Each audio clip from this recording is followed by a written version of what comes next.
Okay, so today we're going to work on changing this K&N hot box into a cold box.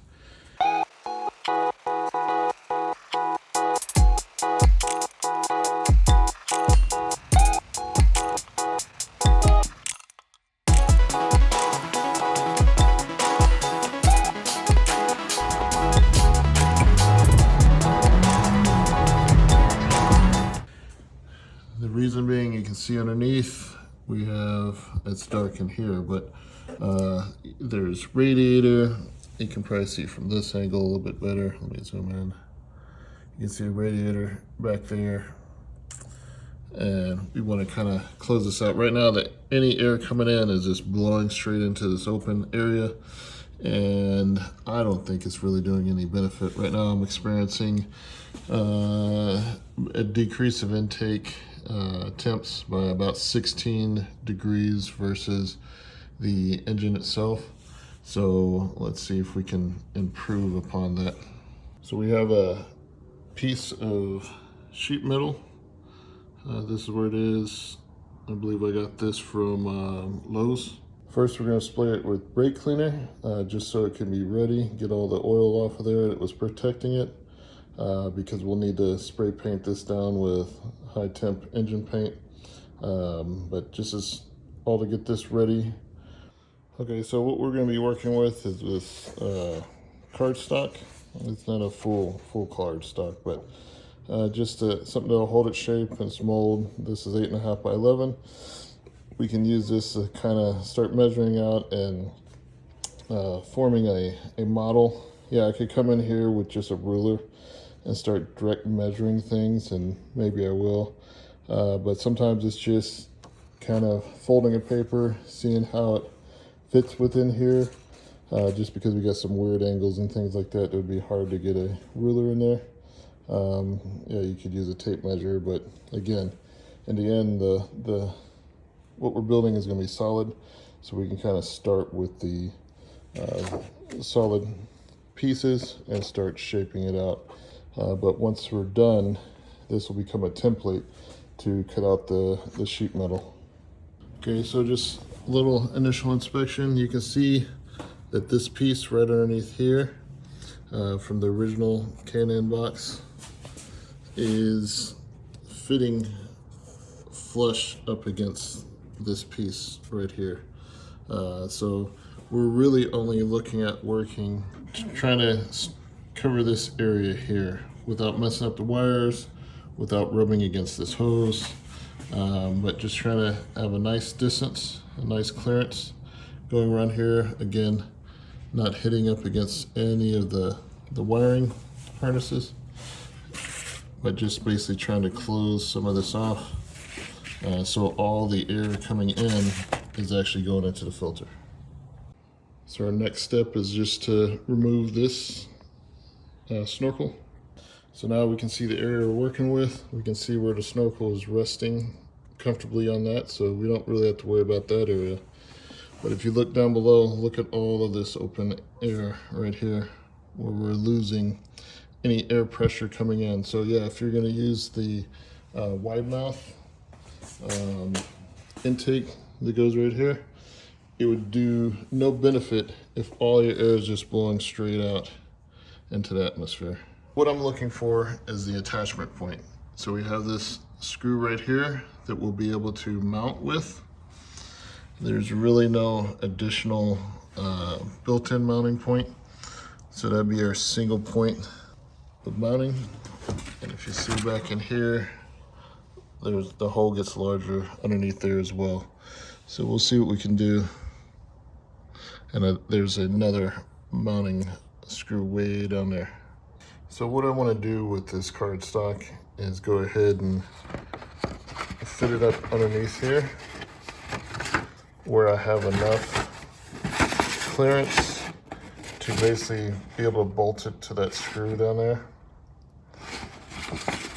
and have enough overlap, but then checking this angle. So I'm going to try to match that angle and cut accordingly, because everything will sit on that nice rubber rest right here. So it shouldn't make any noise, it shouldn't be rubbing around anything, and should be a good protection. So I went ahead and just removed the filter just so we could get a better view of what's going on in here and make it a lot easier to fabricate. So now you see what I'm talking about. I just stuck the whole sheet of paper in. I'm folding this corner at the right angle, knowing this is 1 inch short. So the other inch should be able to kind of catch that lip right there and help bring that air in and underneath into this box and block out that radiator. So here's our first rough cut. So I got that little lip here that I need to cut off, but the angle is about right. You can see where the rubber is there. And then going out to here. Okay, now we got to get into these bends that are underneath here. So the easiest way is to take your paper and then we'll flatten it down, and then we'll make cuts off to this side. That way the pages can overlap and do what they need to do. Okay, now you can already see what I'm talking about, where I cut the paper. And it allows it to overlap. So now we're starting to build the shape of that intake. So now we gotta get this first step, how, I don't know if you can see in the camera, it goes up at an angle. So we gotta find the angle line underneath here. That way we can get the right bend coming up. Okay, so I matched the bend right there at the rubber. So we have this angle here. This is where we'll probably come up with our inch. And it looks like it'll clear all the wires until about here. Again, we gotta put on another sheet of paper to kind of get the rest of this built out. Again, the sheet metal is 18 inches by 12. So we have plenty to come across here and kind of close up this box and make it look nice. Okay, now we have our second sheet. Basically, I just taped it so it matched the straight line back here, falling all the way across. That way it'd just be easy to help form. So we need another bend right about here to make sure we're clearing the filter. So I'll bring the filter back over, make sure nothing is hitting, and kind of get an idea of how far out we need to go. With the filter back in, it's easier to kind of see that, you know, it's going to be cutting it close here. So we're going to need a second bend in there to kind of keep it in. But you can already see that this is starting to close everything out. Granted, if we don't want this rattling around, we have to hit that screw that's underneath. So I'm going to look for the bend that hits that screw, and we'll go from there. So now what I'm doing is filling for that bend where the screw is underneath to make sure I get the right angle, so we can do our next bend or crease, if you will, in the sheet metal mold. And again, we're going to have to cut over here to make sure it overlaps, just so it will do what we need it to do in building this template. So as you can see, I made another fold right here, right where that bend is to hit the screw. Okay, now you can see at the fold, there's a screw that we're gonna make sure we account for. The overlaps are there, but you can start seeing it's already starting to take shape. Now there's another bend over here, whether or not I decide to do that. I still need to think about it.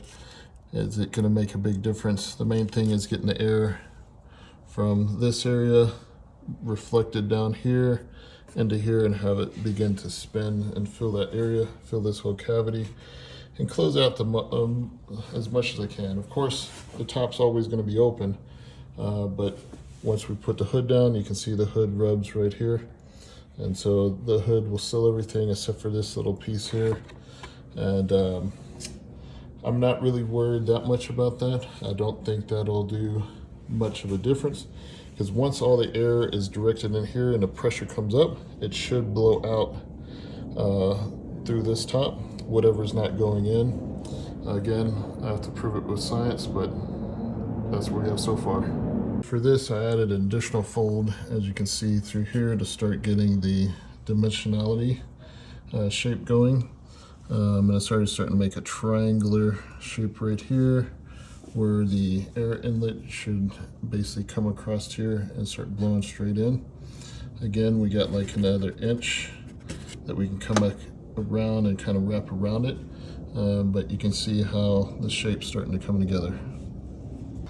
Okay, so I wanted to give a quick check now with what we have so far with the snorkel in and see where we're at and where we could be with another inch. You can see with another inch we could kind of wrap up towards that inlet, as well as over here, and get that kind of cleaned up.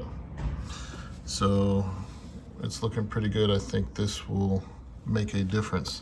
And then it'll blow the air straight in here into the box, fill the box. We might have some areas of airflow that have some leakage, but I'm not too worried about that because the majority of the air now is going in the box instead of straight to the bottom of the engine.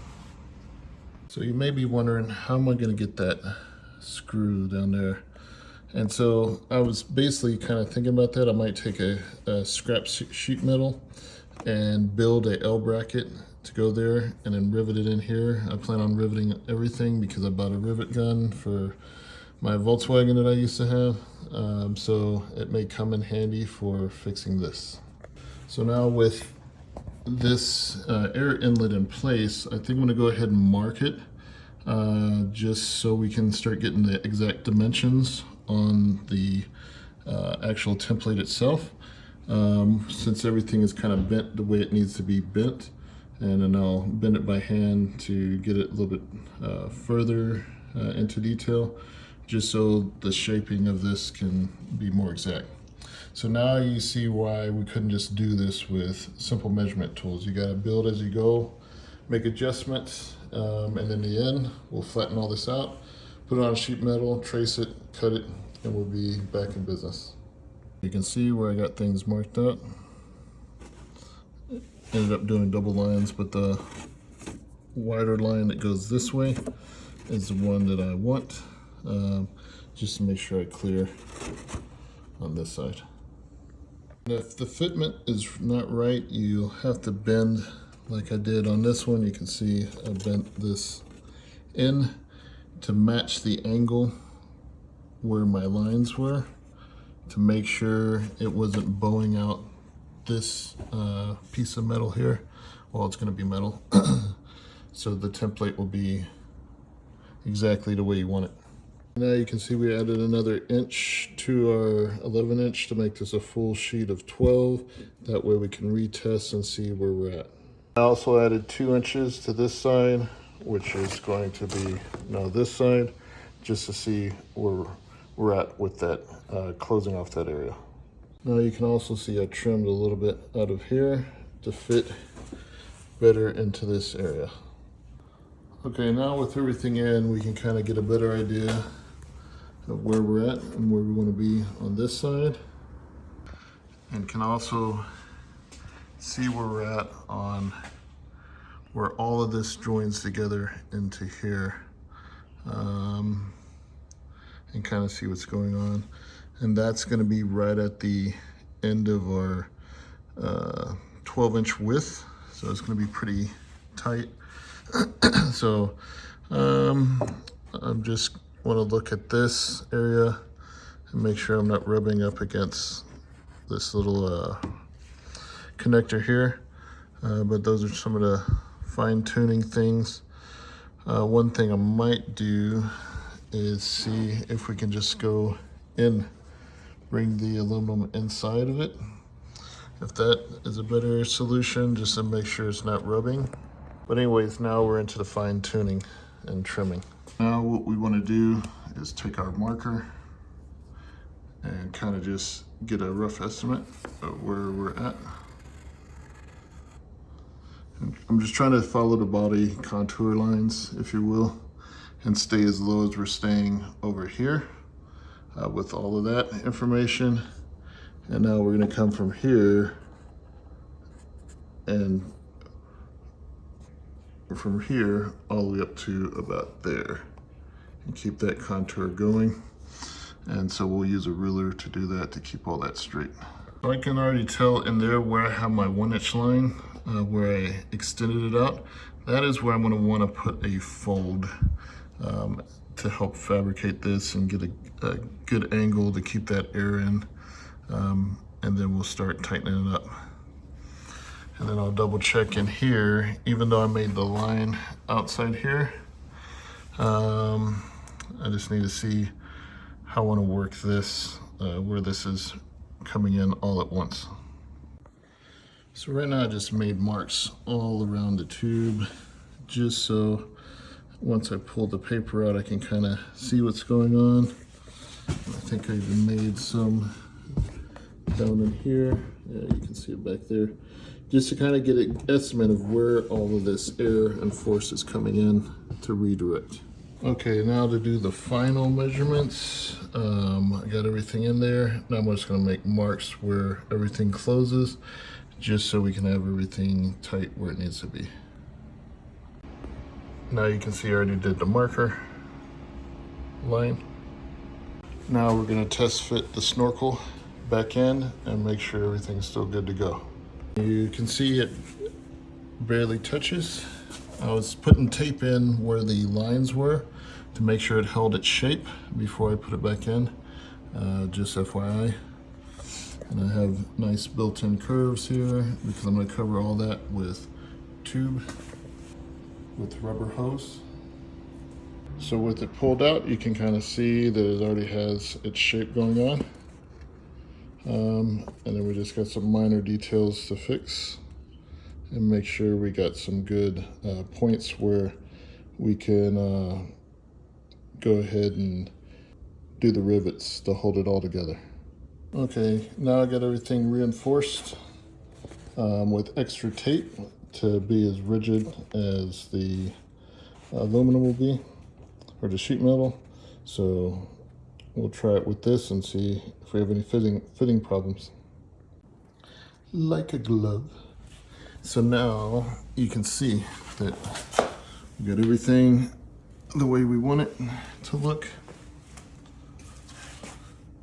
And I will probably cover up that wire with a little bit of, what do you call it? Wire tube to protect that.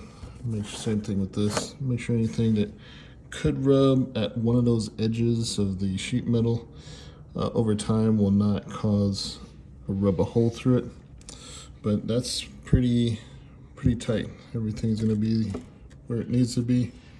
Again, we'll have to do some adjustment with the sheet metal once it's in there. But I think that is a pretty solid solution for this area. I just marked off where our bolt is, where we're going to have to go ahead and make our L bracket that'll be able to hold this in.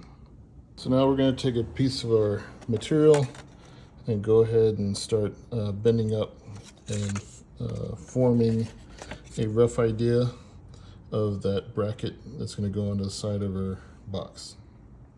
So you can see we roughed in our shape. It'll match down there and match the bend where we want it.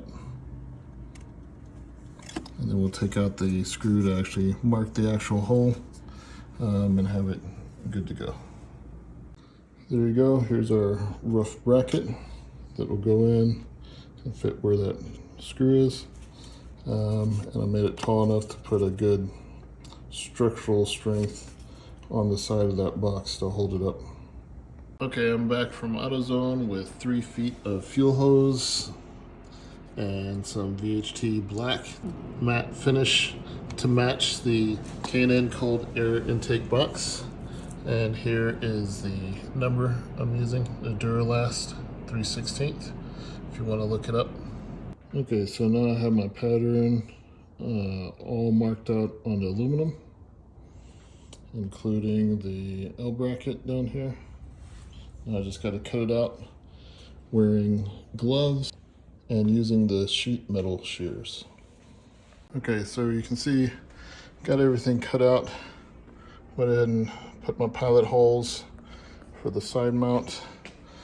Just wanted to show I'm using a block of wood to help bend because I don't have sheet metal pliers to bend this, or a special sheet metal bending table device thing. So this is just how I'm getting at it with stuff that I already have in my garage, just to help you out and give you ideas. Okay, now we're test fitting the sheet metal fabrication. Kind of see where everything's at, seeing what's rubbing, what needs to come up a little bit. So we need to make sure that that wire there is not rubbing, this wire here is not rubbing. When we mount, we got everything in place for these bolts to be lined up. And then whether or not we run this on the outside or the inside. Again, making sure there's no wires in there, behind there, rubbing on anything. So it's looking pretty good. Pretty tight install. What I'll do is I'll just pull the metal together, mark the insides, if you will. That way I know where to go ahead and do the rivets, and that way I can rivet it up and pull it away from the wires and everything. Make sure it sits right. After you get your first rivet in and test fit, then you go ahead and set it in again and adjust this next piece. Push it down, stretch it out, and you can see I started a pilot hole. Yeah, so that way you can tighten it up as you go, make sure everything fits. Okay, so we can see from this test fit, we got both rivets in, and now I'm just looking at how that's clearing back there. It's not close enough. It's already hitting up here. So what I want to do is bend these edges out so they're almost vertically straight. That way we should get a nice clearance on there. Okay, now we got our final fit test. We got a nice, basically perfect entranceway here. Perfect entranceway there. Now with everything bent, we're ready to put in the rivets for that side to build our bracket. And then we'll be ready to paint. Okay, so I sprayed everything down with brake cleaner, letting that dry before I hit it with a powder coat.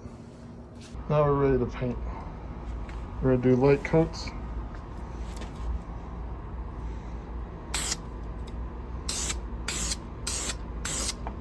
Let's get a powder coat going.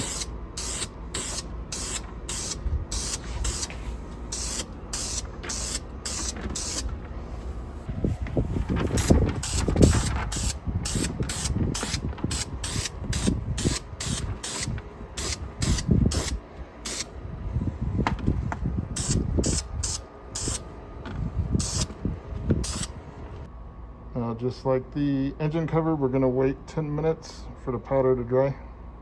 So as we're waiting for the 10 minutes, we'll go ahead and splice these, basically to have them ready to go on the edges. Keep everything safe. So here you can see we got it split. And so I try to split like right down the middle because there's like logos, but I want the top side to be nice and black. And then the logos can be off to the edges. Okay, the 10 minutes are done, so now we're going to do the inside. I got it out of the sun so it wouldn't mess things up.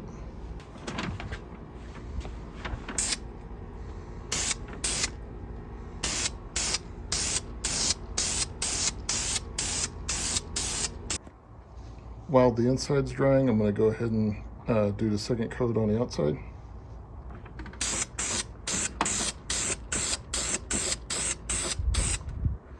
Okay, so now we even got the large one already stripped. So the short piece is right at 4 3/4, and the rest of it is the rest of the 3 feet length that I got.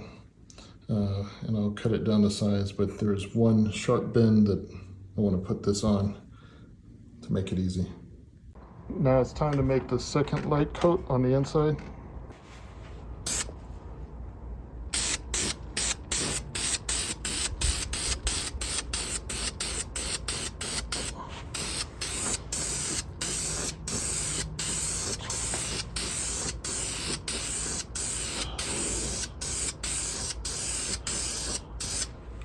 We'll put another coat on the other side after we flipped it.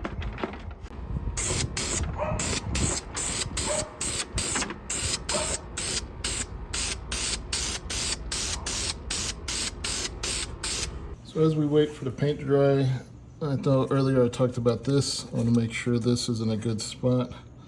I might not need to wrap it. It was just pushed up like that. But there's like a little frame piece here. And then this already has a wrapping on it. So I could double up for extra safety. And I might as well have time just in case. There we go. Got everything nice and wrapped up right here and right here to prevent anything accidentally rubbing. Everything else down here is already covered. This is not going to be an issue because it clears it in a good way. Okay, so hopefully this is the last coat of paint, and then we can let it dry, and we'll do this side and I'll do the other side. I don't have to make you watch both. I just finished it.